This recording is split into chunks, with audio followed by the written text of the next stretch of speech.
All right. Assalamu alaikum and good evening, ladies and gentlemen. Welcome to another BCL 2024 podcast.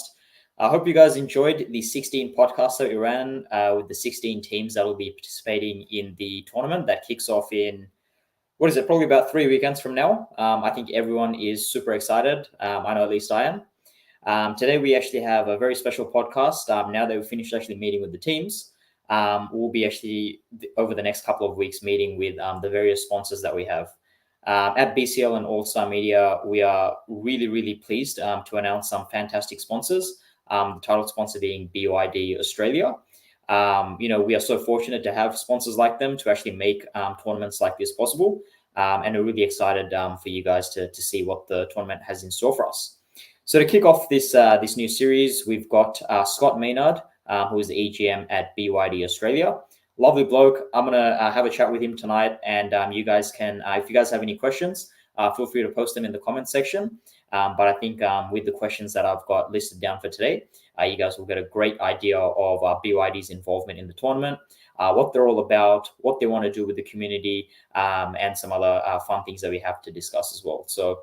Shahid, I know you're in the background. Let's bring in Scotty and we'll start having a chat. Good evening, everyone. Thanks very much for having me on. Thank you very much, Scott, for joining. How's your day today, mate? It's been a great day, thank you. I've been running around outside doing a few jobs today and a bit of work as well. But I haven't played any cricket today though, Samin. So I should be embarrassed about that, shouldn't I? It's un-Australian not to play cricket. Look, we've got BCL kicking off in about 3 weekends. We got 4 games every single weekend. So any time between 9 a.m. to 5 p.m. that you've got free on Saturday or Sundays, feel free to come down to Kirkham Oval in Camden. And yeah, we'll be more than happy to see you on the field. Thank you again so much for joining today, Scott. We're again really, really thrilled to have BYD on board as a partner for BCL 2024. So tell us, I guess, a bit about your background and how you got involved with BYD. How did I get involved? So I have always worked in the automotive industry. I reckon I'm about as passionate about automotive as you are about cricket, and I know that's very passionate indeed. So I started out as a technician. So I was on the tools and fixing cars and loved it, and then had a variety of different roles through technical roles, and then also into sales roles, management roles, and then a couple of corporate jobs. I'm pretty passionate about brand, and I really would only work for brands I believe in and vehicles that I like to drive myself. And so in terms of brand engagement, I've worked for Audi, I've worked for Jaguar Land Rover, and I've worked for Toyota as well. But a while ago, I got the call up to come and work with BYD, and it's just such an exciting brand to be a part of, because it's just not every day that you would get to birth a brand from a standing start and bring it to life in Australia. And so here I am, part of that team and doing exactly that, which is really, really good fun. Great fun. 100%. And, I love the fresh look of BYD, just going from seeing the ads that you guys have on social media all the way through the website. It's a very fresh look. And I think it really caters for, I guess, what the general population is looking for in a car today. I think it's very different to what that was, 10, 15, 20 years ago. And I think you'd understand probably that a lot better than I do with the wealth of experience that you have working for multiple automotive companies. Yeah, it's very, very true. The demands from the market have morphed and changed like dramatically, but the speed of that change is increasing now. So, the thought of selling vehicles that run on electricity 5 years ago, 10 years ago is just almost unheard of. And the sorts of features that everyone looks for in a car now has changed dramatically as well, which makes it, again, just a really dynamic industry to be in. Yep. 100%. And I guess speaking on that topic, what is, I guess, BYD's vision for the Australian market in terms of electrical vehicles and renewable energy? Yeah, so there's a few things that BYD look to do. They've got some pretty strong and clear mandates globally in terms of environmental protection, and seeing that they're looking to be part of the solution to keep the Earth's atmosphere cool and all of those emissions reductions targets. In Australia, it's a little bit more down to earth. In Australia, BYD seeks to work hard to try and show Australians that an electric vehicle can work for us in the way that we drive, that they are safe, that they drive well, they can accommodate our lifestyle and the distances that we travel, and to make an electric vehicle affordable so that Australian driving public can buy these cars new and enjoy them as they are. So there's a few really interesting goals and pillars of success that the brand have got charted out ahead of it. It's going to be really exciting. Yeah, fantastic. And I guess within that vision, so cricket is a very popular sport in Bangladesh. So what I guess motivated BYD to sponsor BCL 2024 and step into this world of cricket that we have? Yeah, it's a great combination for us. So the BYD brand it stands for a healthy lifestyle, and sport is such an important part of that. So BYD loves to be involved in sport. We really do see a lot of our customers and drivers coming from that Bangladesh community. We see a lot of your members in our showrooms and in our environments. I get lots of really lovely letters from people from Bangladesh that drive these cars, and so it's a really nice mix for us to be involved in the community sport, participate in that in whatever way that we can, and then of course we enjoy getting the representation that comes with it. But it's just great to be involved at community level in sport with people that support our brand. Yeah, 100%. And sports is definitely one way to do it. I guess, how does BYD plan to engage with the cricket community and I guess the general fans, the Bangladeshi cricket community fans, through anything other than sport? Like, is there anything else planned or? So BYD looks to be a part of all types of different cultural events, and there's some really standout cultural events through the calendar that we're aware that the Bangladesh community participate in, and we like to celebrate with you and be a part of that as well. So that's inside and outside of sport, and of course inside the sport, being there for the highs and lows, and the broader BYD business has lots of people in it that are massive fans of sport and of cricket, and enjoy being involved and being on the sidelines of everything that you and BCL do. So there's a few things there in terms of community engagement as well as the sporting engagement as well. Fantastic. And I think with Shahid sort of cruising around in his BYD in the last couple of weeks, that's given you guys a lot of exposure as well. It's one of the most talked about things in the community at the moment. So I think you guys are doing great to sort of kick off, even as a fresher brand in the market. And so far, the feedback that we've gotten from the captains, we had a captain's night recently. Everyone got to take a photo with the car, and everyone absolutely loves it. It's a fantastic looking car, the BYD Seal, and I think you guys are doing great so far. I guess in terms of BYD's presence, in Australia, obviously, everyone is aware of the big guy in the market. Teslas. Everyone's aware of Teslas. They've been hyped up in recent years, and we've started to see other brands sort of come into the market as well. So, I guess, how has BYD positioned itself in the Australian market for electric vehicles and sustainable solutions? Yeah. Okay. So first comment there, Samin. Did you read that we beat Tesla last month in terms of sales? Yes, I did. The Tesla beat BYD. Yes. That's with Samar's help, of course. His CEO contributed, but it was really exciting for us to be able to knock off Tesla. Look, there's lots of reasons for that, and it probably won't happen again this month, but we'll take that win while we can. BYD's come in very much as a disruptor. So the way we do business is very, very different to your traditional car company. We try really hard not to drag customers into a showroom, force them on a test drive, give them a coordinated walk around the car and follow a strict process, and then make them sign on a piece of paper with a pen. BYD sets out to do it very, very differently. And so our showrooms are far more relaxed. They're called experience centers. Our team are there more to answer questions than to than to take the traditional approach. And even the way the brand is marketed and the way it's built is quite non-traditional when you compare it with the other brands. So they seek to position the brand quite differently to all of the normal brands that operate here. And there's some exciting stuff that BYD do.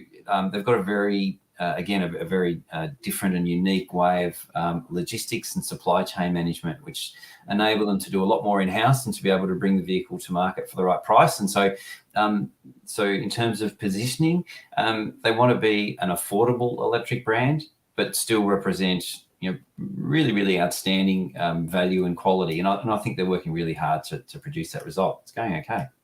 100%.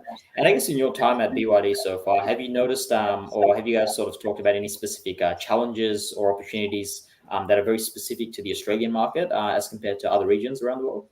Yeah, heaps. I mean, so the Australian market's arguably the most competitive market for automotive in the world. So there's more than 70 brands clambering over one another for the buyer's attention in Australia, and 70 brands competing for a market of 1.1 million vehicles is a wild ratio that you don't get in just about any other market in the world. So that's something about the Australian market that is very, very unique. And to demonstrate that, you've only got to look at some of the brands, and I won't name them, but I'm sure your viewers would be aware of brands that have entered the market, given it a red hot push for 12 months, 2 years, even 4 years, and then unfortunately had to pack up shop and turn tail and go home. So for this brand to be able to jump in and in such a short space of time sell so much product initially just through one model suggests that we're on the right track. There's there's actually quite a few really unique opportunities and challenges that sit here. One of them are the new emission standards that are due to hit our market from January 2025. And this will mean that all manufacturers will be judged on the emissions that they put out. If they put out too many, they're going to have to buy credits from brands that don't put out as much. And so that's an opportunity for a brand like BYD, which makes predominantly zero emission vehicles. There's a huge opportunity there. And I guess you've just got that overriding sort of opportunity that sits with a brand that's as big as BYD. And there's not many people that realize just how big BYD is. It's an enormous juggernaut of a company. Even though it's very, very young, it's grown into a huge business, building these amazing cars and bringing them into Australia at just the right time, where there's a real appetite at the moment for something new and different, but also something that's predominantly EV or new energy. So yeah, there's plenty going on in the Australian market that makes it unique to anywhere else in the world, that kind of sits nicely with the brand that we've got going here. Yeah, definitely. I think it's sort of a lot more one of the newer generation as well to care a bit more about I guess the carbon footprint and the emissions from the devices that they use. That's from the companies that are manufacturing their phones to laptops to TVs to the car that they're driving. Other than that, what other factors are sort of driving the adoption of electric vehicles? And I guess how is BYD sort of contributing to this? Yeah, so I guess the factors that will drive the shift to EV or potentially the shift away from EV are things like the development of infrastructure. So we've seen 150 new charge points pop up across Australia last year. And they are all the fast charge points. So the infrastructure that's being developed that allows you to charge your vehicle back to a point where it could give you, hundreds of Ks of range within a minimal period, like 15 to 20 minutes. That's definitely working to up the demand for the product and make it a bit more realistic for people to own. And so that overcomes things like range anxiety. Battery safety. So I think everyone's concerned about the safety of the battery that sits under an electric vehicle. Is it going to catch fire? What does it do in an accident? And so to that end, BYD makes a very unique battery. It's called a blade battery. The technology that sits in the blade battery is completely unique. It's made up of a lot of really thin blade style cells that are all coupled together instead of larger square type cells. And if any of the viewers Google the battery nail test, you'll see just how stark the difference is in technology, particularly if the battery is punctured. And so the battery safety, I think, is another driver in the way we sell vehicles and the market adoption of them. And performance, I think everyone's used to thinking that an electric vehicle is quite slow, that it's not going to be particularly exciting to drive, and I think production of vehicles like Seal, which in its performance trim has a 0 to 100 time of 3.8 seconds, twin motor tech, and the thing is a rocket ship, is making electric vehicles that little bit more exciting and covering off that performance angle. So there's lots of things that are going to drive the shift to EVs. Things like utes, you've not been able to get electric vehicles on the commercial scene, and there's a number of manufacturers right now working really hard to bring an electrified ute to market. BYD will have one right towards the end of this year, and it's those sorts of product enhancements that I also think will drive up the adoption of EV vehicles in Australia. So there's lots working for us, as well as that government mandated incentive that I was talking about earlier. And that's, there are different levels of support from state governments across Australia now for people to adopt electric vehicles. So there's plenty going on that are changing the environment we work in, which is cool. Yeah. Fantastic. And I guess now that you've sort of touched on the topic of the government, so how do you see the collaboration between the government, private sector, and BYD in promoting EV infrastructure? Yeah, so it's a clumsy one at the moment. Just about every state government has its own different way of trying to encourage people to drive EV. And we're just rapt that they all have one, which is great. But it's a pretty inconsistent approach. It would be great to see that sort of brought back into line and have more of a federal direction on how EV adoption is handled and how the people that buy these cars are incentivized to do it. And there's a whole bunch of different ways that happens. But in terms of the collaboration, sort of the sorts of things that we've spoken a little bit about. So the development of infrastructure, and we're working with them on that to try and strategically chart out the best spots to put EV charge units.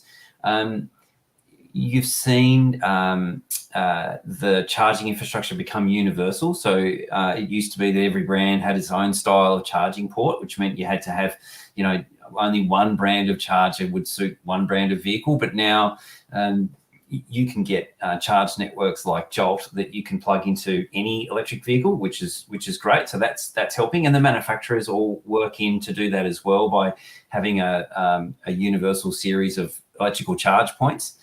And then also, I suppose, the encouragement of both government and private fleets to switch across to electric, and that's going to have a pretty fundamental shift in the way that it's adopted. And we're already talking to lots of private businesses that are operating on a mandate that says that they've got to have a particular percentage of their fleet transferred across to electric by a certain date. And so, they're looking for solutions to that, the right style of vehicle, the vehicle that will suit the needs of their staff. And so that's also driving demand and changing the way we buy and sell. So there's a lot going on.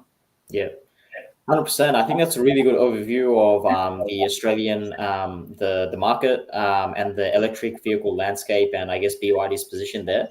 Let's zoom in a bit further. So tell us a bit about the key electric vehicle models that BYD offers in Australia at the moment.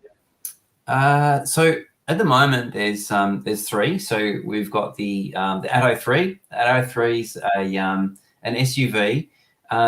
It's really easy car to own. So it's really comfortable to drive. There's a lot of safety tech in it. Stacks of cameras. It's easy to park. It's a nice size and it's got plenty of room. It's quick and it's quiet.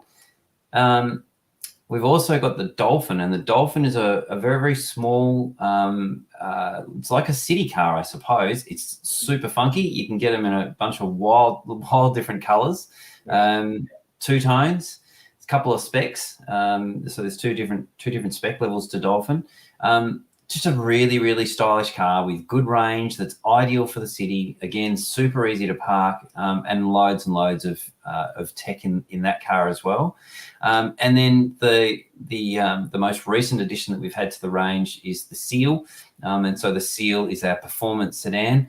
The design is really flavored by Europe, and the chief designer of that car also came from the Audi and Lamborghini group, and so that's where that design influence comes from. The front of that car is really, really unique, and this is a vehicle that's now got 3 trims. So there's 3 different levels of equipment, if you like, and the top spec being that performance trim, which will deliver a 0 to 100 time in 3.8 seconds. But the premium car also is doing that in around 5. And if you look at just what sort of sports cars can crack 5 seconds for 100 kilometers an hour, that is a super quick car with a really, really stylish interior. So that's what we've got in Australia at the moment. And we're going to see the introduction of a couple of new models this year, which are going to be really, really exciting. One of them will be an SUV, and one of them will be that dual cab ute, and that's going to be great fun. Fantastic. And I think that 0 to 103.8 seconds, that's even the BMWs, the Mercs, and the Audis a good run for their money. So it's fantastic to see electric cars sort of doing those sorts of speeds. I guess, how does BYD differentiate its products in terms of technology and sustainability?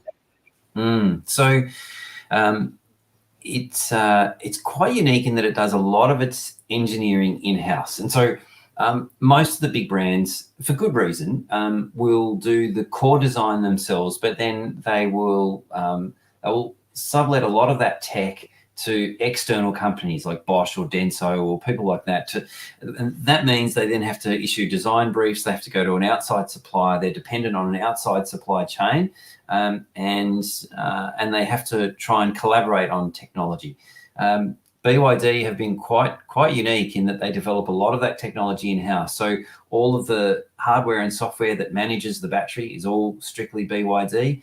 A lot of the interior trim, things like steering wheels, they make their own steering wheels, and there's not many car companies that do that. And a lot of their other vehicle electronics that govern systems like safety, energy management, and electric drive are all designed and built in-house. So that means there's some really good efficiencies in that by what we call virtually integrated stacking that way. So there's some really, really good efficiencies that come from that. But also all of those technologies then work really cohesively together, which means that the systems can talk really well. So there's lots of cool stuff that they do there. There's that blade battery technology that we talked about earlier, and that's unique to BYD. And that blade battery technology is now being sold and supplied to Tesla, also to Toyota, and to a number of other brands, both in Korea and Japan as well. So that's now been universally recognized as a unique battery tech that works really, really well and delivers a super safe result. I was really fortunate. I got to go across to the China factory late last year. They've got a wall of patents. It's enormous, of all of these little copies of the patents that they've had where their technology is unique and under license. It's an extraordinary spectacle, and it just shows what the engineering team and that business have been able to come up with that is, even after we've been doing it for so long, unique to the automotive industry. So they do go about things quite differently, which is really exciting. Fantastic, really refreshing to see, and very exciting that they're selling these batteries. In terms of, I guess, what you've mentioned, the blade technology, if it's a lot more safer, I think there's a lot of concerns that people have around electric cars, and I think the primary one is around the battery. What's going to happen if it overheats? If I charge it for too long, if I get in an accident, what if it's just way too hot throughout the summer and I'm leaving the car outside? All these sorts of things. So I think BYD has positioned itself in a way that it can reassure the market that we've got something special going on here. It's something that's very safe, and you've sort of got nothing to worry about when you're driving a BYD vehicle. I'll give you a bit of context for this next question. BCL was huge last year. It was very, very busy. Shahid was very busy with the tournament, not just on the weekends when we were running games, but he was very busy with it throughout the weekdays as well. So his wife sort of shoved him into the garage and said, you can stay there because you're not having much contribution around here.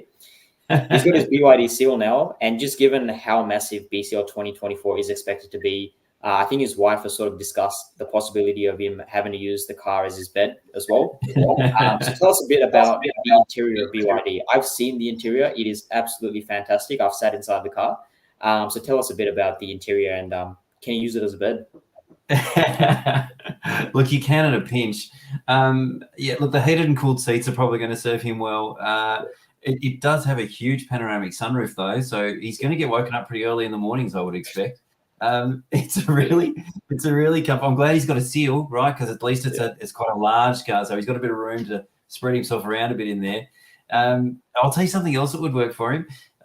These vehicles come with vehicle to load tech, which means you can plug into that charging port. You can plug this little power board. It's got a couple of power points in it. We had a staff function at the office last year, and we used that vehicle to load power board to run a jumping castle for like hours and hours and hours. And we get plenty of stories from our customers that say that they use that vehicle to load in a power blackout to be able to run their fridge and their freezer and their phone charger and their lights. So he'd be able to make himself pretty comfortable, I reckon, in the interior of a seal. He could run a TV in there and maybe a little fridge or something like that. So he'd be okay. Yeah, he'd be okay. Because it's an electric car, you don't have to run a petrol engine to be able to get a heater. So, those chilly winter nights, he'll be all right. But I've spoken to him a couple of times. He's a pretty good negotiator. I reckon he'll be able to get himself back in. He'll be okay. You reckon? Well, if he's unsuccessful, Shahid, I know he's in the background. Buy a TV, buy a PlayStation, plug it in. I reckon you'll be. Yeah, it's a man cave on wheels. And look, it might be. Yeah, like.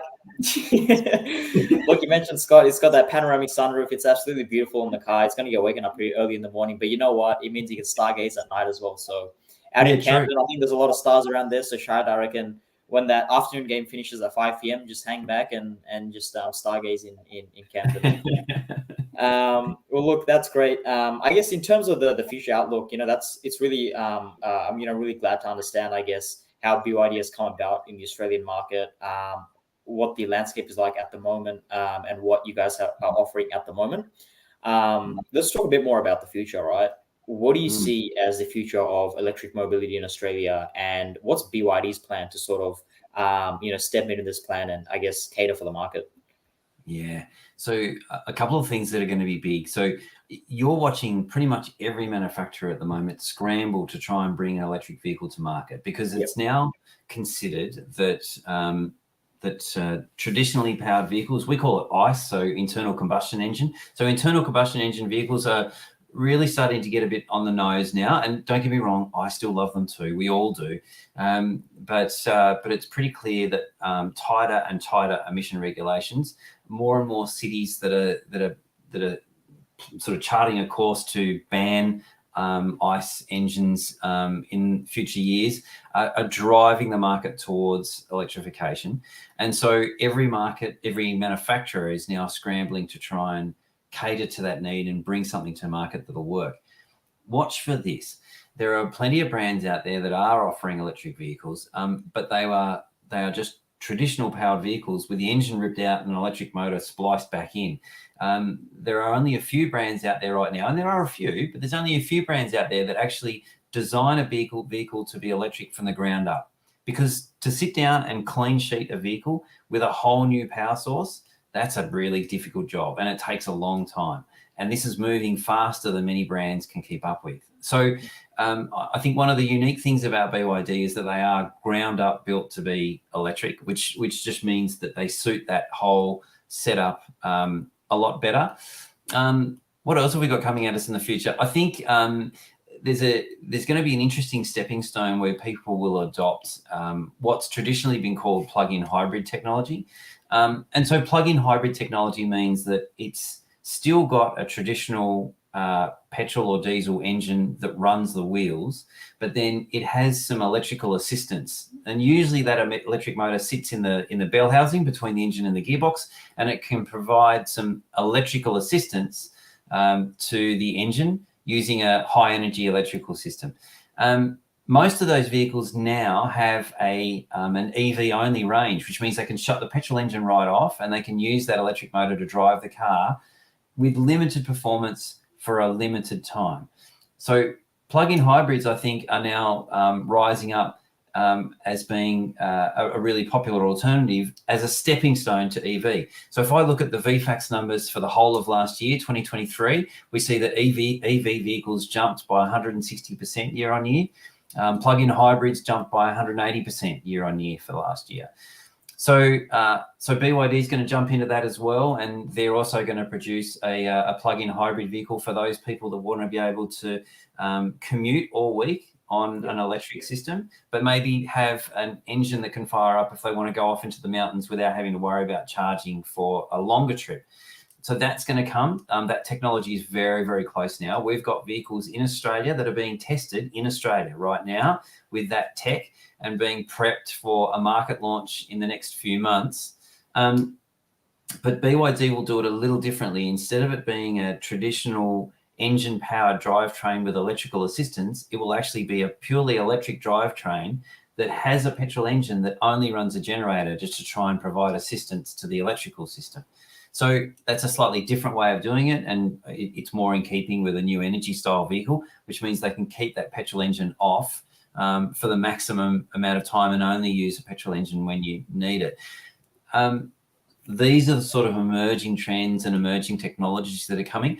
I think that, that government incentive scheme that kicks off from 2025 will be a bit of a game changer. So that will alter the landscape in Australia. And the government's already been pretty clear in saying that once it's got that emissions target set, it's going to continue to wind it down and down and down to try and drive the sale of zero emission vehicles to be a bigger part of the mix here in Australia as they're doing right around the world. So you've got government regulation, you've got driver technology and vehicle technology shifts or trends, and then battery trends. So there's a couple of schools of thought on batteries now. We're starting to make batteries out of all kinds of crazy chemicals and different and weird things. There's sodium, there's all kinds of stuff going into batteries. We'll be making them out of potatoes and cactus soon.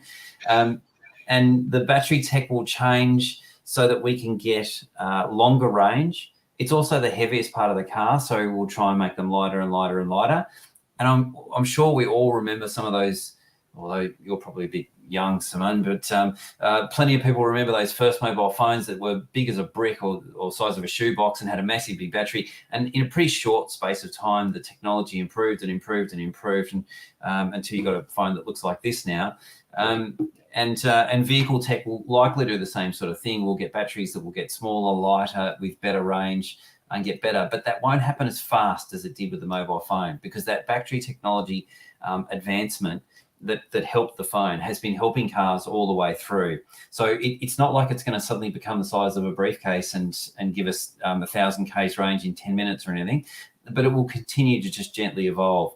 There are some brands that are saying, instead of trying to get more range, why don't we just keep the range short or even make it shorter and just make them charge really, really fast so that you can charge it quicker but more often. But BYD's sort of trying to stick with the range story because we think that suits the Australian market a lot better. So there you go. There's a couple of trends and tech changes. Yeah, definitely. That's really fantastic. And, we've got a few live questions as well, but I guess before we actually move on to that, what you've mentioned is very, very interesting. And, there's a lot of people that might actually miss this podcast that we're running at the moment. So just for future reference, where can our listeners or just the general community find out more about BYD Australia, its initiatives, the plans that you have, your technology? Is the website the best spot or anything else? Yeah. So BYD Australia's website is still the best spot to go. But because we're a Sydney league and you're in Sydney, there's plenty of experience centres around that also are really good at answering questions. And for those of you that haven't visited the Alexandria Experience Centre, there's a nature walk. It's a very, very different experience to your traditional showroom. There's vehicles up on hoists. There's all kinds of crazy things going on in there. That's a cool place to have a look as well. But for a quick info grab, website always works. You can't beat Dr. Google. Yeah. All good. Well, look, we've got quite a bit of engagement in the comment section. So Shad, who's in the background, maybe we'll just get him to bring up the first question, and we can just run through that. So, how is Australia doing? This has come from Sydney Fighters. I think they're going to be playing their third BCL in a row this year. So, a great club in our community. Shout out to the Sydney Fighters. They said, how is Australia doing in terms of electric car ecosystem development? Ecosystem development. So I'm going to try and take that question the way I think that it's intended, which is in terms of trying to set up a whole ecosystem for vehicles. I reckon that's probably throwing to the, again, the charging infrastructure. So it's the government's mandate at the moment to try and ensure that there is no more than 150 kilometres between every charge station. Now that's quite a task, and they're not there yet.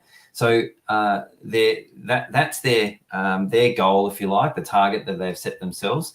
And so you're seeing them engage fuel companies, external companies, overseas, all kinds of companies to try and start setting up charging networks across Australia to try and encourage an electric car ecosystem within Australia.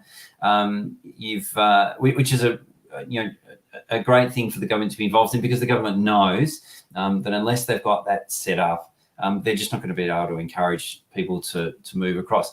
And then you've got the manufacturers themselves, and manufacturers in Australia have been criticised a number of times for not bringing enough electrified product to Australia that would encourage that ecosystem to develop and for the market to adopt these cars. And the manufacturers said, well, if we've got targets that we must meet in terms of emissions in, say, European markets, but no targets in Australia, well, then, of course, we'll send the diesels to Australia and we'll send the electric cars to Europe.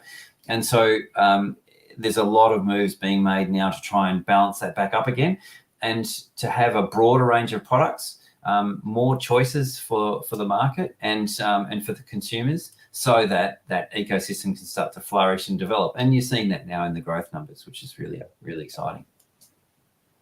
Excellent. I've got a question from Oihik as well. So how fast do they generally charge, and how is BYD looking to make that faster and more convenient to drive around? Yeah, great question. And it's a really nice picture of a cat. So I like cats. DC chargers are the way. And so you can charge your vehicle with an AC charger. AC means alternating current, and that's what comes out of the wall of our house. And AC can only charge up to a slower rate, if you like. DC chargers can, which is a direct current, so that the current doesn't switch positive and negative at approximately 50 hertz. It just stays on one direct voltage. Will charge much, much faster and a pretty high voltage as well. So you can plug a charger into your wall, which usually comes with the car, and at 1 kilowatt, that's going to take a long time. So a 70 kilowatt battery from a low state of charge could take 20, 30 hours to charge. If you have a wall box charger, which can get you, say, 7 kilowatts, you can charge your car overnight. No matter what, no risk, very easy. Just drive it home at night, plug it in the morning, it's ready to go. The high voltage 60 kilowatt chargers, which you find in public charging spaces, can charge a vehicle. So, for example, I drove my BYD to Canberra. I drove it quite quickly, and when I arrived in Canberra, I had 7% charge left.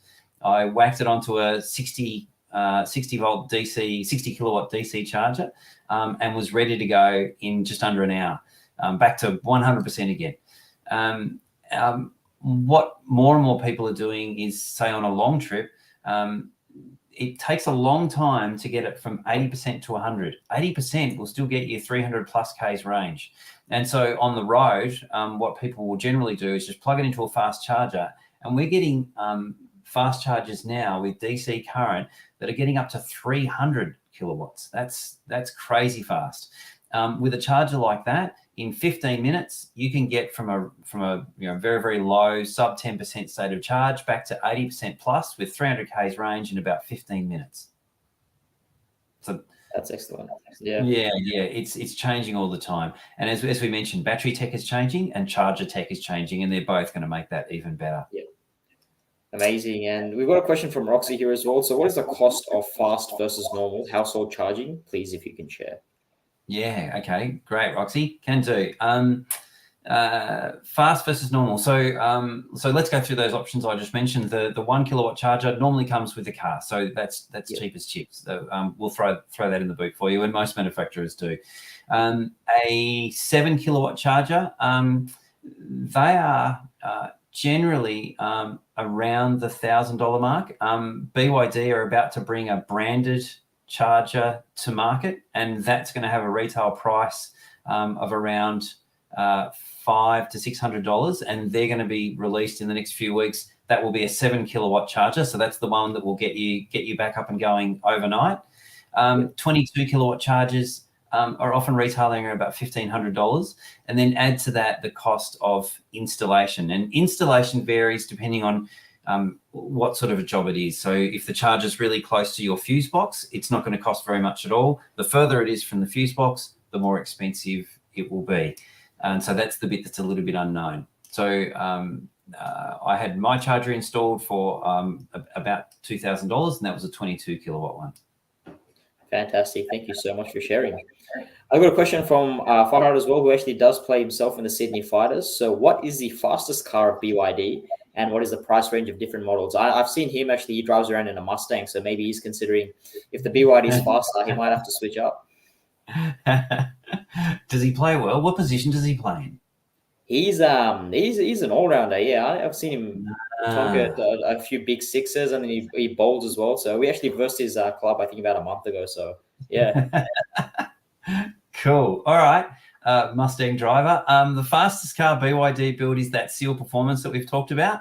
That thing, even its rolling acceleration is, that's it, 3.8 seconds, 0 to 100. But more than that, so an electric motor develops 100% of its torque at 0 revs, which means from a standing start, it's like a rat out of a trap. They are so fast from a standing start. And they don't have a traditional gearbox, so you're not hammering through gears. So that means it's just a constant surge.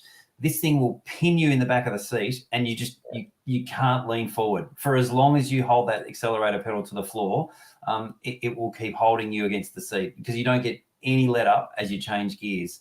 That's the fastest car. In terms of price, look, the cheapest car that we bring in is the cheapest car we bring in is the Dolphin, and that car retails for about $45,000 plus on roads. And the most expensive car that we're running at the moment is that Seal Performance, and that retails for about $70,000 plus on roads.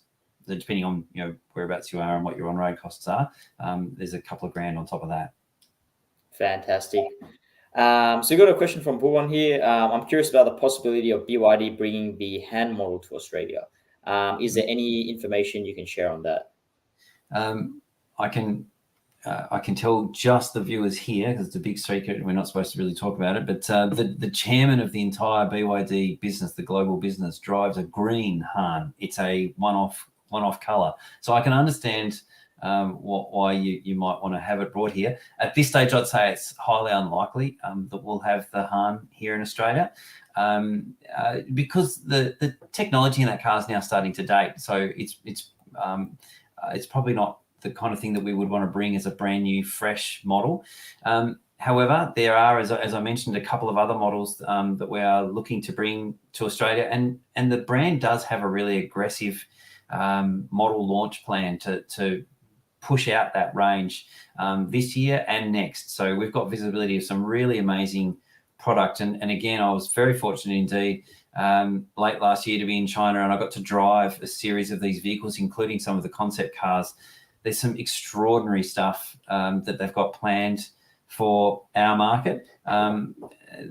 We will actually be bringing out a vehicle called the U8, which is an extraordinary off-road vehicle, incredible luxury. We're going to bring 3 to Australia just to take them around and show them to people, just to show what sort of technology this brand can bring to the market. So there's some exciting stuff to come, but I don't reckon the Han will be one of them.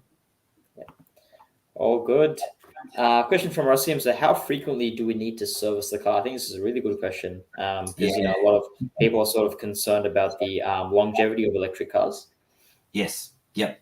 Very good question. So, Rasim, we service these cars every 6 months, but the difference between these vehicles and your traditional ICE vehicles is that the service is cheap and it's quick, because we're not changing oil. And those of you that have seen a vehicle service, we rip a sun plug out of the thing and we drain between 4 and 10 litres of this goopy, syrupy black oil. We have to dispose of that somehow, spin this tin oil filter off, and then change things like fuel filters and flush coolant and gearbox oils and all that kind of stuff. The electric vehicle does away with all of that. There's nowhere near as many moving parts. So there's less stuff to move out, to wear out, and there's less stuff to service and maintain as well. So the service itself is actually pretty quick. It's still a really good idea to have a look under a car every 6 months because it runs over curbs and gutters. It has wheels and suspension bits. And so it's more of a safety inspection these days than it is an out-and-out service where we've got to rip great shards of stuff off the car and replace them with different things.